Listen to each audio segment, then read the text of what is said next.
riêng hệ rộng làm nhiệt xa tầm ép buộc hay rắm rằng dùng hút trơn là ngô xe tôi mô hệ rộng làm nhiệt xa ấy thì tụi mình làm phục ra phần bằng rằm ra tầm đây mà prime ra cần phục cấp ra phần bằng rằm pro này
nào prime suy hè hết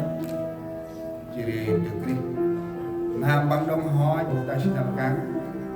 mà bằng đông chơi chu trao nào tì hè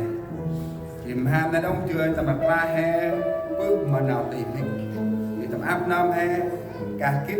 nào đấy bước mọc prime ra tập nạt bằng quanh áp nam hè hồi ở rồng nào nhé xa áp nam hè sẽ quanh tầm nuôi năm bước sau mà prime ra cứ đấy còn rừng nào nhé xa hồi ở tầm ti ba nào prime ra hồi là ngô lo mà hạt bò cũng cái chó hay là nhiều mặt thì cũng bước sau nhớ nào là ai mà ra đùm bước prime ra history con trả hình quá hay ngân nhiên ôi am con phụ con tu ai rộng trên nào nhiên sạc lo ta nạp ra đùm bước ta nạp history con ta nạp trên tâm ra hình quá cặp áp nó con phụ con rộng nào nhiên sạc lo ở chân prime ra các áp nó hiện kịp hiện khứ nào nhiên sạc ở nế bài nào prime ra bích tinh năm nào này hỏi chuyện gì nhớ sao nào nhiên xa ôi áo tâm tí prime ra là quá mà ra đúng bước Yiski con ta ngắp ra quá